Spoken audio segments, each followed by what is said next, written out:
You don't have any problems. You haven't made any mistakes. You haven't made any decisions. You didn't even decide to watch this video. In the same way, I didn't make this video.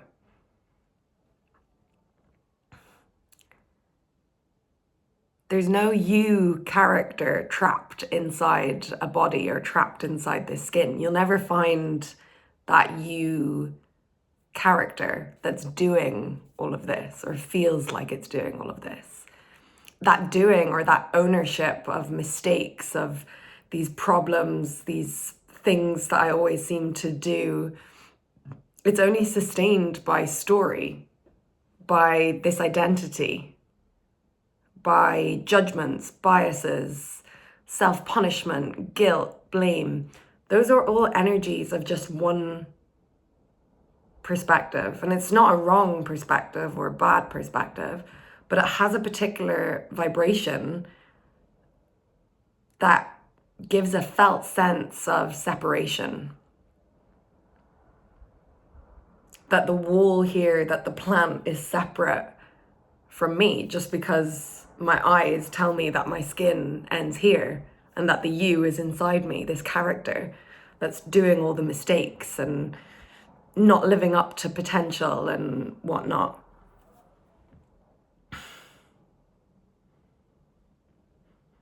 And yes, everything is energy, frequency, vibration, as Nikola Tesla said, to understand life in. But there is something more tender, more intimate there to be felt. So say I notice my character has a pattern of wanting to run away, wanting to numb, wanting to go, no, it's too much. Or like, I can't breathe. Obviously I can't breathe. Something is breathing me. But that's the pattern that I notice come up, the story. So yes, that is just energy, but also is something else being asked? So when that arises, yes, can I notice it as ego is experiencing whatever, or ego is arising? But that can also just create a separation, a reason to not feel the tenderness of what's asking to be felt. Our bodies live here and now. They can't live anywhere else.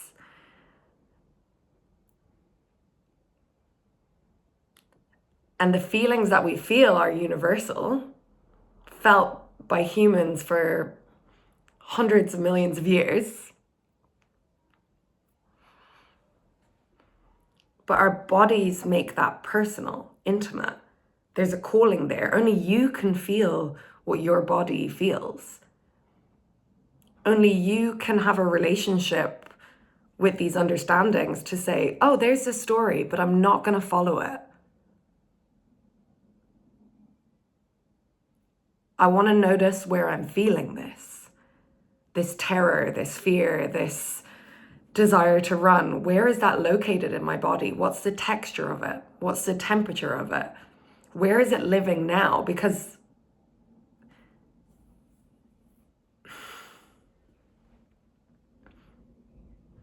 it's almost easier to run away with the story, with the identity, because that's the imagined thing. The felt experience is vulnerable. It's so tender and it's inexplainable by words most of the time. And staying here can be intense. It can be intense. But the label of overwhelm is just the story. And I think that label comes up because it's like, don't go there. Stay here. And especially as an adult, sometimes it's that child energy or that child pattern or archetype being like this ancient pattern that all humans experience. We all experience the child archetype. But now as an adult, I can meet it And I can ask that child energy questions, but here and now, not getting dragged back to the past, appreciating that imprints of experiences, they're not trivial, especially if traumas happen to you, or, just life-threatening experiences that you maybe weren't able to feel because you were a child. But it's like, as an adult now, can you hold that child energy, be curious, help yourself, your whole self, so that includes your child self, and the wisdom and lived life experiences of your adult self as one. Like, the oak tree doesn't forget that it was an oak seed, but an oak seed doesn't close off or block itself to growth and change in the way our minds let us think that we can.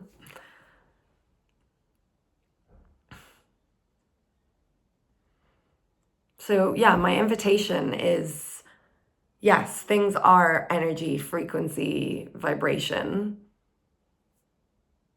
But how much throughout your day are you aware of your body, of breath, of breathing, of being breathed?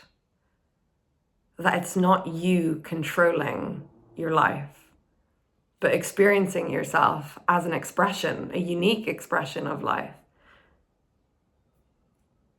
Is there an openness to the actions arising, rather than maybe the patterned, conditioned imprints of the past,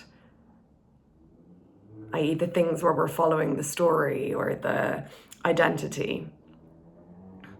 Because there are different choices, infinite choices in any given moment. So how do we tune into the one that feels most open, soft, supportive, rather than the ones that is conditioned and hard and re-imprints those relationships with things that don't serve or support us? But no matter what choice unfolds or arises, that the call is never self-punishment, guilt, or blame. If those things arise, okay, where is it being felt? Can it be felt directly now? Can you locate it in the body and be there and be curious? But what happens when you let go of the story and you meet sensation? You meet whatever's arising just as it is, not as you think it is, or as you want to frame it around the past.